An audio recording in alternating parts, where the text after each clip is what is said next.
अक्सर आपने नोटिस किया होगा कि भूतिया जगहें, भूतिया प्लेसेस ये ऐसी जगह होती है जो कि वीरान पड़ी होती है। पर कभी आपने ऐसा नोटिस किया है कि भूतिया प्लेसेस ऐसी भी जगह होती है जहाँ पे काफ़ी ज़्यादा भीड़ भड़ाका होता है। जी हाँ, सही सुने, एक ऐसी प्लेस जहाँ पे काफ़ी ज़्यादा लोग होते हैं पर ट्विस्ट के साथ।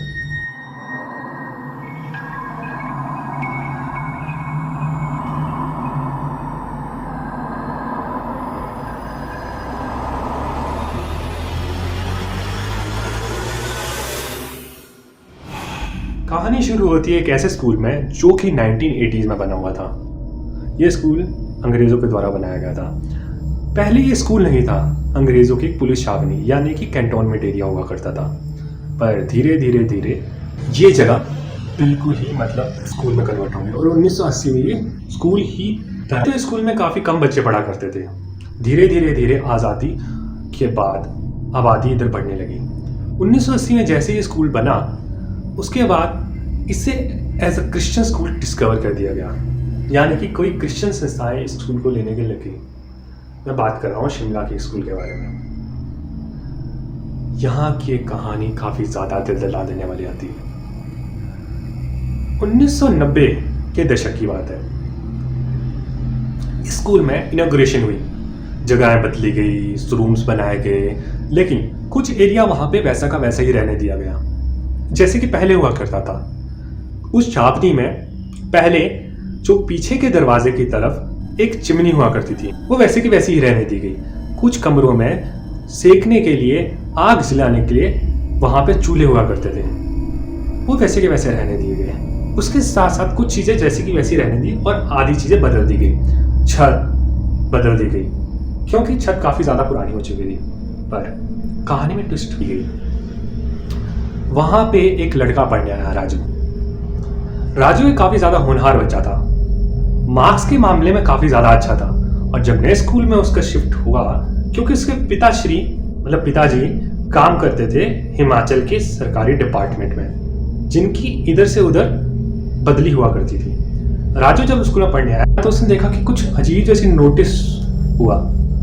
अब उसको समझ नहीं आ रहा कि वो क्या करे। स्कूल काफ़ी ज़्यादा ऊपर था, उसके पिता का इंस्टीट्यूट नीचे था, माँ घर में थी, पिता यहाँ पे थे।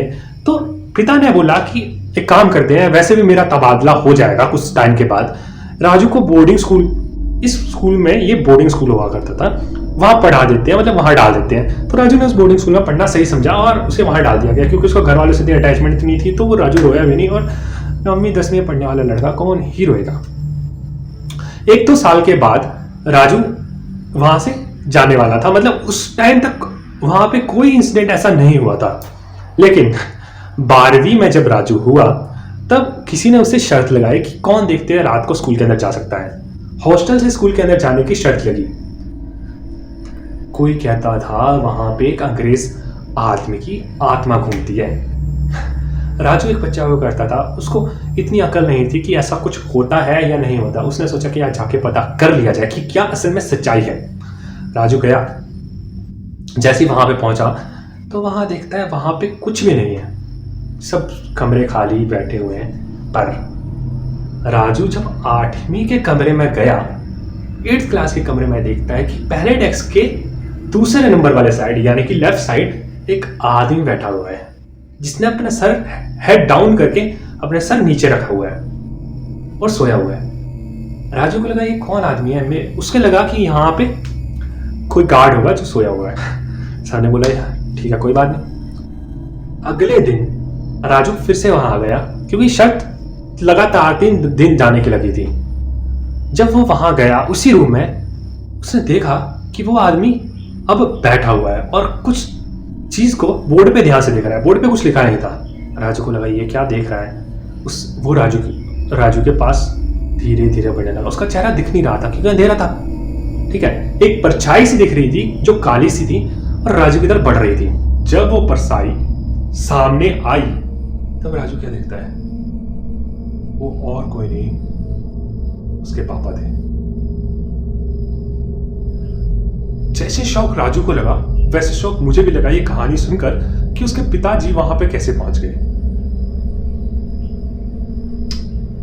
दूर से उसने उसके पापा का चेहरा देख लिया, लेकिन राजू को कुछ अजीब सा लगा और वो वापस रूम चला गया। सुबह उठ के उसने पापा को फोन किया और पापा ने बोला कि मैं तो अपने रूम में हूं, मैं तो कहीं नहीं गया। राजू को समझ नहीं आया ये हुआ क्या उसके साथ। अगर वो वहां गया, वहां पे कोई कुछ नहीं था, तो उसके साथ एक दो लड़के और गए और वो वहां पे रूम में देखे, उन्हें कुछ नहीं दिखा। उसने बताया कि मेरे साथ ऐसा ऐसा हुआ, तो उसने बोला कि ऐसा कुछ भी नहीं है और वहां पे वापस चले गए, मतलब अपने रूम में। तो तीसरे दिन उसे बात पता चली कि यहाँ पे एक शेप शिफ्टर, जिसको हम बोलते हैं स्किन वॉकर, घूमता है, जो कि लोगों के चेहरे का फेस चेंज करके उनको अपने साथ लेकर जाता है। मतलब मेरा कोई जान पहचान वाला है जिसे मैं सबसे ज्यादा पसंद करता हूँ, उसका शेप चेंज करेगा, उसका चेहरा बदलेगा और मुझे अपने साथ लेकर चला जाए। राजू को ये देखकर काफी ज्यादा हैरानी हुई। और शेप शिफ्टर रियल होते हैं, ये कहानी रियलिटी में थी घटी हुई, और ये शेप शिफ्टर रियल होते हैं। ये जब चीजें घटती हैं तो पता नहीं लगती, लेकिन उस टाइम राजू को ये सब चीज इतनी अनजान लगी। मतलब ऐसा पहली बार उसने एक्सपीरियंस किया था कि वही कद वही काठी जो उसके पिता की थी। राजू आज दिन तक हैरान था कि मतलब हुआ क्या। कहते हैं कि 5 साल पहले वहां पे किसी की मतलब दिल का दौरा पड़ने की वजह से मौत हो गई थी और उसकी कुछ अतिरिक्त इच्छाएं थी जो पूरी नहीं हुई, तो वो लोगों को ले जाके अपनी अतिरिक्त इच्छाओं को उनके शरीर के थ्रू पूरी करने की कोशिश करता है।